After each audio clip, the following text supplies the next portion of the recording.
So lately we've been getting to talk about the amazing, amazing world of New Spain and the other European nations that have been attempting to colonize the Americas, and how in some ways that was extremely profitable and in some ways that was extremely not profitable. Well, that was all of what period 1 of the APUSH curriculum talked about, and now we're going to move on to the second period of the APUSH curriculum starting in this episode.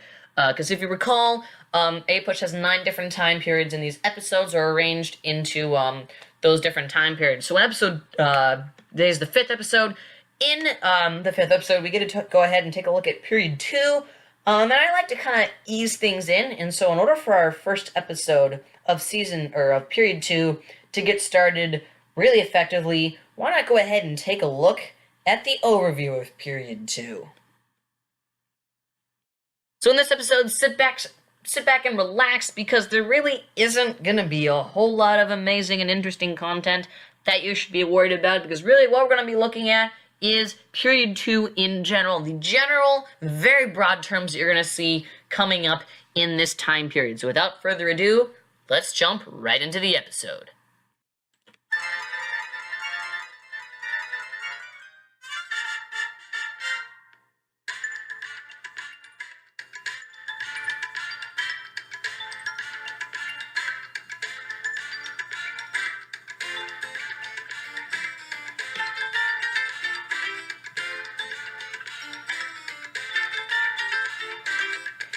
This is APUSHLESS, the amazing show where I go ahead and organize the astounding content given to me by College Board and the APUSH curriculum, and channel that information into something fun and entertaining for non-APUSH takers to still enjoy.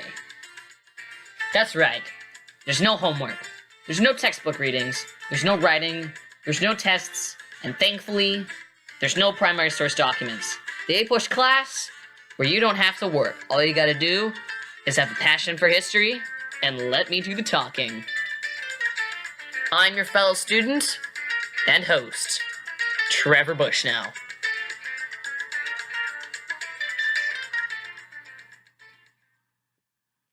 We'll go ahead and jump into an overview of period 2 once we go ahead and let you go ahead and listen to this real quick. APUSHLESS is brought to you by Google Sites. And as you can tell by this side project podcast of mine, I like taking on new projects because they keep me busy and entertained, especially when you're taking a class like APUSH. And this is really more of a hobby for me, so I need an easy and effective way for me to get my ideas out to the world without spending a single penny. And this is where Google Sites comes into play. Google Sites is a website creator like Weebly and Squarespace that is totally free of cost, outplaying Squarespace in that regard. And aside from purchasing a domain, there is no upgrade cost to get everything Google Sites has to offer, making it better than Weebly. Their easy-to-use interface is so simple that even someone who has never had any experience coding at all can create a stunning website with Google's interface. You can even edit your website on your smart device for updating on the go. Now, my listeners can also check out my Google Sites website. Go to sites.google.com/site/APUSHLESS to get episodes, show notes, and resources. And go to sites.google.com to begin creating your own website free of charge. Alright, so let's go ahead and now dive in and talk about period 2 and the broad topics that you're going to be listening to in roughly about the next 10-ish episodes of this astounding podcast. The first thing you want to understand is that England, back over in Europe, is quite eager to duplicate the success of the Spanish New World, and honestly, they really are feeling pretty confident about this because they now have the most powerful navy. They defeated the Spanish Armada in 1588, showing that they really are pretty powerful and that they do have the potential to duplicate that effectiveness just as Spain did. And they begin to settle primarily in North America. Again, the 13 colonies, which, looks like we're going to be seeing those in this period. Many European nations were attempting to colonize the Americas at this time, however, not just England and Spain. And this leads to different patterns of colonization and different interactions with the native Indians between each European power. So each European power has a different way that they colonize the Americas and a different way of dealing with relations with the native Indians. Again, as I said before, we get to see the development of the 13 colonies, the 13 British colonies that you guys are all so familiar with. We found that they were developed diverse yet parallel paths. And we found that they had just 3 distinct regions. The north, also referred to as the New England colonies, the middle colonies, and the southern colonies. The southern colonies had an economy dominated. I don't know how I would start on that. The South had an economy dominated by the institution of slavery. The North had an economic transformations that undermined community cohesion and intense piety of the founding generation of Puritan settlers. The middle colonies had a development of economic and ethnic diversity, very different from the South and North economic take on the colonies. The 13 colonies also were united by shared experiences despite being separate from each other. That's another key idea that you should be taking away from these episodes and should be thinking about. For example, they're all under rule of the British Crown, and they all practiced some form of Protestantism. Again, that's a form of Christianity that developed from Martin Luther's the Protestant Reformation. That is extremely embarrassing that I actually forgot that. So much for hosting this show. Anyways, the 13 colonies were also maneuvered within mercantilist rules, my apologies. They also pushed and fought with the Native Americans, and they were also exposed to new philosophical and religious ideas exposed to them by the Enlightenment and the Great Awakening. Also, the development in North America was distinct from Britain, which is the formation of England and Scotland. So we keep talking about England, and then we all of a sudden talk about Britain, and people are confused when this leap occurs. This leap occurs when England and Scotland form together, make the British Commonwealth, and that's when we start beginning to refer to the Englishmen, and refer to England as Great Britain. But they laid the groundwork for a political break that followed the intellectual break from the British. Sounds a lot like the Revolutionary War, doesn't it?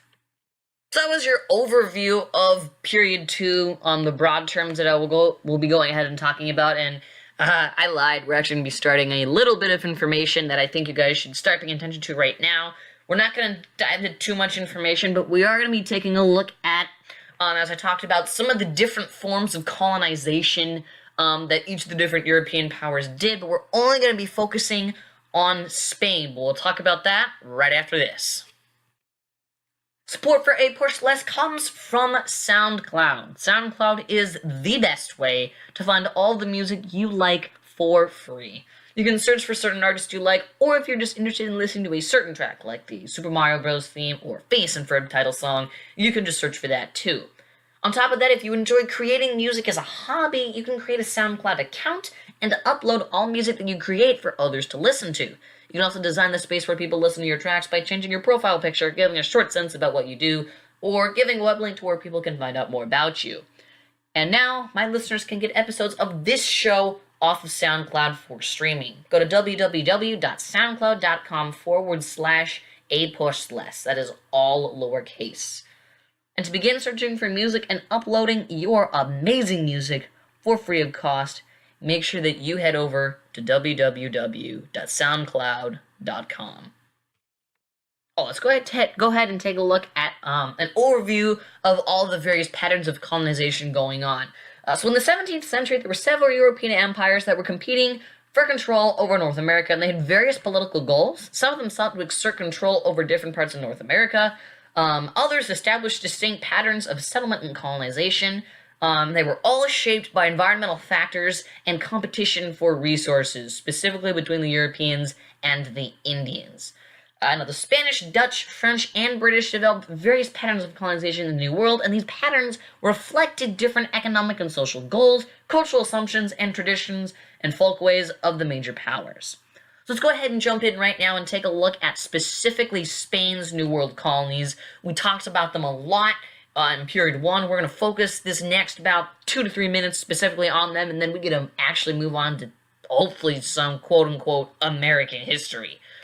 But the Spain's New World, they maintained tight control of their New World colonial empire, and they focused on converting American Indians to Christianity and exploiting the labor of the native population. In 1550, we abolished the encomienda system and replaced it with the impartimiento. Repartimiento, my apologies. For those of you that don't recall what the repartimiento was, go back and listen to episode 3. That's when I talk about the repartimiento in a little more detail. But essentially what the repartimiento was, in short, simple, was essentially paid native labor, but it was still highly exploitative. The colonists could still require the natives to work for Spanish landlords, but eventually native work was supplemented by African slave labor. In 1650, there were 350,000 Spaniards in the New World, and 250,000 African slaves. Indians were still the highest in terms of the population compared to, like, the African slaves and the Spaniards. However, their population was 90% in 1570 than it was in 1492. Meaning that in 1492, the population was 90% larger than that in 1570. And this is mostly because of the disease that's coming over the Columbian Exchange. It's completely wiping out the native populations. The complex social hierarchy was created based on an intermixture of races. We also talk about that. Go back and listen to period 1, about the episode 3 or 4 area. We talk about the social hierarchy that developed there. The New World in Spain begins to be controlled by the crown. Again, the repartimiento, as we talked about. We have the creation of the Viceroyalty of Spain, hosted in Mexico City, and the Viceroyalty of Peru, held in Lima, which was Spanish holdings in South America. Spain even attempted to extend into around the Florida and New Mexico area. However, they failed to establish a strong presence there. The Indians lived independent of the Spanish colonists. They had their own communities, their own languages. However, Spanish priests attempted to convert the natives to Catholicism, but natives would essentially just added Jesus to one of their amazing many Indian gods. And eventually the Catholics realized that they had to accept adaptations in order to better reach the native peoples. Support for APUSHLESS comes from the Ferndale High School online newspaper titled The Eagle Eye. This online newspaper is the best student-run newspaper that you will find, ever. Maybe I'm a little biased because I go to that school, but still, this is a really neatly run newspaper online. Our team of editors, writers, podcasters, bloggers, comic makers, you name it, we have it, works so well together to create the best experience you can have when browsing our newspaper. While some of the articles on this site are school-related, some of them are comics that anyone could relate to, and some of the articles that are going on in our school are actually kind of fun and interesting. Plus, the newspaper even has their own YouTube channel, FHS TV, where they put up any newscasts they make. But the best thing that you can find on the newspaper and the YouTube channel is a show called The Good, the Plaid, and the Ugly. It is the best talk show created by students that you will ever see. Ever. Maybe the hosts on the show are just too funny, or maybe I'm just so good at video editing, or maybe it's a combination of both. But from teaching the history of the Eagle's Eyes to discussing 81 blog topics that matter, you never know what to expect with this show, other than you know it's gonna be hilarious. If you are interested in checking this out, please check this out. It's a really cool newspaper that you should really look into. If you want to check this out, go to www.fhseagleeye.net. And make sure that you go to FHS TV, just type that into search in YouTube, and make sure you subscribe and turn notifications on so that you can get all the amazing content that they put up there.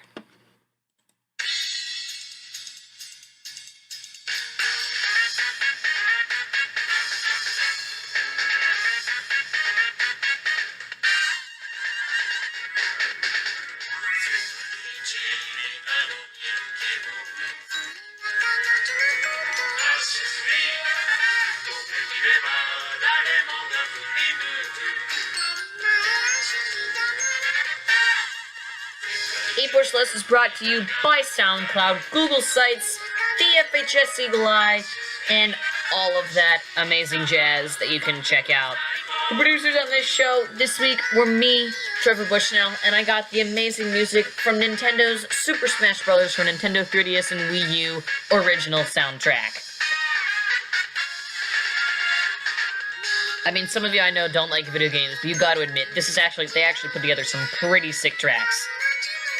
Like putting together a Smash Bros. Track that is normally sung in English and putting it in Japanese. Because it's not like Nintendo's Japanese or anything like that.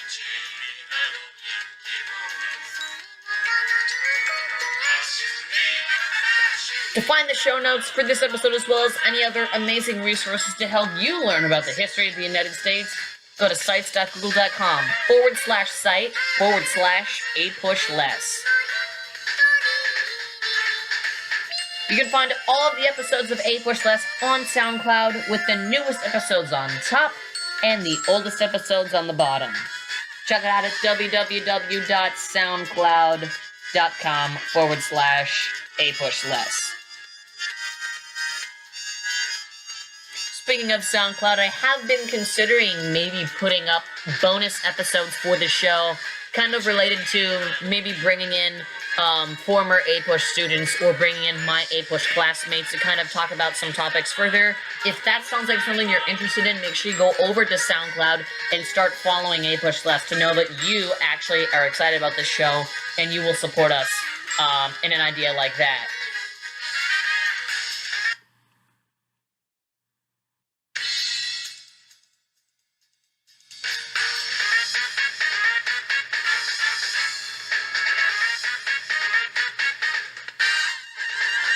If you'd like to contact us for any reason or to leave an amazing review, email us at feedback.apushless@gmail.com. Now, in the coming episodes, I will be reading an email per episode. Hopefully, if you guys can send in some emails. So make sure, again, the email is feedback.apushless@gmail.com. I also plan on starting to update the show a little more often. I know I haven't updated it in a long time. I've just been really busy with the tennis season, as well as managing APUSH. But with tennis season winding down, I have about a month between the tennis season and the play where I can start cramming in this show. So hopefully this gets updated a little more often than it's lately been, instead of just like updating it in the summer, break for a month, and then finally starting, you know what I'm saying? We're a group of history nerds based out of the small Pacific Northwest town of Ferndale, Washington.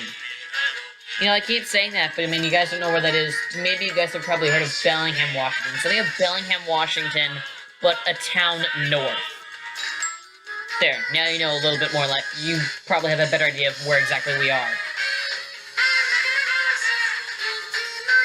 Thank you so much for tuning in, and we will see you guys in the next episode.